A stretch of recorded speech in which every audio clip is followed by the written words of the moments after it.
So let's talk about total ankle arthroplasty, planning and corrective procedures.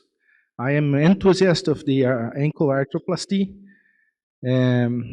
So we need to have in mind for the correct planning the right way to measure the mechanical axis and anatomical axis, the angle joints of the inferior limb, and a very important thing, the hind foot alignment. So it's very important to have a well-done Saltzman view. We can have the axis of the tibia and the calcaneus to know if we need to do associated procedure in calcaneus or something else to have a good alignment. Other very important measure is the lateral talar station. There are different ways to measure it, but we need to find the center of rotation of the talus and find the axis of the tibia in the lateral view and see if the talus is anteriorized or posteriorized or it's in a good position to plan properly. This paper shows very important things. We think the mechanical axis of the limb is the same of the mechanical axis of the tibia. This is not always the same. Sometimes we know the patient have a deformity, but sometimes the patient seems to have a very good alignment in even clinically or radiographic, but this is not true. This study evaluated 75 patients in two groups, one group with known deformity and another one without detectable clinical or radiographic deformity. The deformity was defined as a difference between anatomical and mechanical axes more than 5 degrees.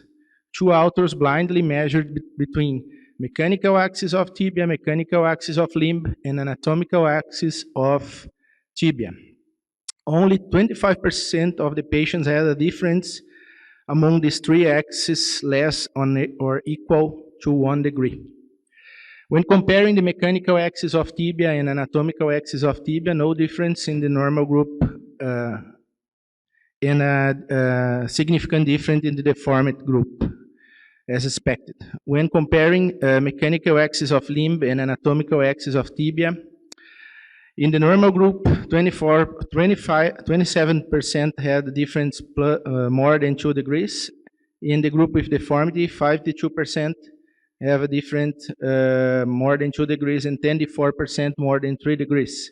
When comparing mechanical axis of tibia and mechanical axis of limb, 42% of the patients in the deformed group had more than 2 degrees of difference, comparing to the 20% in the normal group. It shows that the mechanical axis of the limb is not always the same of the tibia, or mechanical axis of the tibia. 1 in 5 patients that we think that have a normal limb alignment have difference between these axes more than 2%. So we need a panoramic weight-bearing X-ray for the proper planning of the prosthesis. It's recommended to correct any proximal deformity before the arthroplasty. In cases of patients with asymptomatic knees, a bisector between a mechanical axis of limb and mechanical axis of tibia is suggested for the planning of the prosthesis. It will not affect so much the prosthesis in the future surgery in the knee.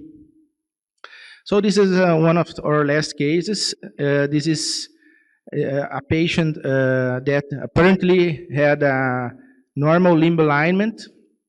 This is the mechanical axis of tibia. He has had a 23 degrees of distal tibial angle. And this is his panoramic view. And in the panoramic view, the mechanical axis of the limb, he has at 86 degrees in the ankle. And this is after the prosthesis with the prosthesis aligned with the mechanical axis of the limb not the tibia. And this is him with 3 months of postoperative, with good range of motion, almost no pain, good strength.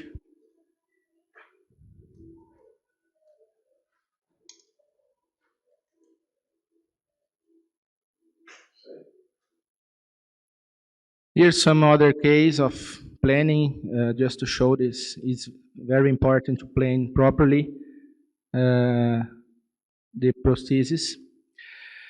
And after to do a correct planning, we need to assess other deformities that we may need to correct to have a good result. More than 15% of patients with ankle arthrosis have an associated intra or extra-articular deformity. Deformity greater than 10 degrees is present in 10 to 40% of the patients. Recently, several publications have shown that prosthesis can be performed in patients with deformities up to 30%, up to 30 degrees, sorry. Up to 75% of patients with associated presurgical deformity will require auxiliary procedure for correct foot and ankle balance. So, to do a proper planning of the prosthesis, we need these radiographic incidences: weight-bearing AP plus per P mortise of the ankle, weight-bearing AP plus P of the foot, inferior limb panoramics, Saltzman view. Bilateral X-rays can be used to comparison. NCT helps better to define osteophytes to be resected and possible cysts or failures. So when we have various deformity, we need to assess the subtalar and hind foot mobility. In case of non-correction beyond neutral or loss of aversion, extensive soft tissue release procedure is required. With posterior tibial release, spring ligament, talonavicular capsula, we need to be careful with releasing of the deltoid. Often in severe deformities, the deep fibers no longer exist and a bone procedure is required. We need to do it in 2 stages, depends on the deformity. And after release, the hind foot does not correct beyond neutral, we need to evaluate to do a subtalar arthrodesis. We have different kinds of deformity. Intra-articular deformities, we need to have to do an aggressive resection of the osteophytes, medial gutter, talar neck, anterolateral. This is very important. We need to, after the resection of the osteophyte, we need to put bone spreaders to see if we need to do some soft tissue release. We need to, after the range of motion, before put the prosthesis, we need to try to have a range of motion of 45 degrees. And the deformity should be corrected with a valgus maneuver and external rotation. If we can't do it, the correct of the deformity with this maneuver, we should think in further resection or release should be considered. In severe deformities, we can consider doing 2 stages. Extra-articular deformities greater than 10 degrees far from the joint, we need to consider doing 2 stages too.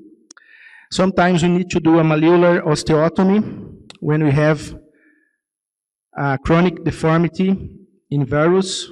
Sometimes the malleolus has a failure and we need to do an open a wedge with external rotation to get the ankle clamp in normal position. Other various deformities is sometimes after we put the prosthesis, we need to evaluate the flexion of the first metatarsal. If he is still present, we can do dorsal edge or a basis arthrodesis. Supramalleolar osteotomies, if it's the only one associated procedure required and no more than 10 degrees, we can do in one stage. We need to have in mind how much time it takes to do the prosthesis to know if you can do in one stage or two. Calcaneal osteotomy, we need to have a good hind foot alignment. Maybe it's necessary a calcaneal osteotomy. In tendon transfers from the peroneus longus to the peroneal brevis should be considered when eversion force is grade 3 or less. We need to evaluate the lateral ligament reconstruction. After the end of surgery, if the ankle maintains a tendency of inversion, a ligament retachment or reconstruction won't be enough to have a good result. We need to do further release or resection to have a good result. If the ankle is neutral, but lateral instability is noted, then rostrum type procedure is a good option.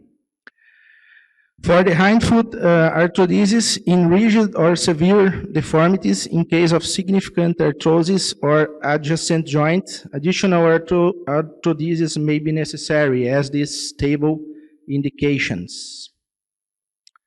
Now in valgus deformities, we have two categories. One deformity secondary to flat foot, valgus, grade 4. Two deformity secondary to trauma and or medial instability. Patients with flat foot usually have widening of the syndesmal clamp and posterior subluxation of the talus. The interarticular deformities, the indication is similar to, we need to do the release of osteophytes, test the instability, deltoid insufficiency. This is a very important thing to be measured, is a challenge. If we have a extreme valgus with deltoid insufficient, we need to think twice and make and do prosthesis. I don't have good results with deltoid reconstruction. So when I have a deltoid lesion like this one, I prefer to do an arthrodesis. But it's feasible to do a prosthesis with a reconstruction with the deltoid if you have good experience. Another important thing in the valgus deformity is the malleolar osteotomy. Sometimes in chronic valgus, we have bone defect deformity in the lateral malleolus, so we need to do an open wedge to close the clamp. And we can't confuse this deformity with the lesion of the syndesmosis, because the correction of one will not correct another, different things. And we have the ping-pong ankle. It's a talus valgus with compensated calcaneus, or a talus valgus in a cavovarus foot. So if we correct the valgus of the talus between the tibia and don't do a compensate of the osteotomy in the calcaneum, in these cases, we will have a hindfoot varus. So to take home message, we need to plan accordingly with all radiographic views and or CT when necessary. Start with simple cases, ask for help from a senior surgeon in the beginning. There is an important learning curve, so we need to try to centralize the cases in the service, not all the foot and ankle surgeons doing prosthesis, centralizing one to pass through the learning curve. Measure the patient expectations. Do not be afraid to indicate a two-stage procedure. knowing how to distinguish between cases of prosthesis and cases of arthrodesis, and not over indication. Thank you.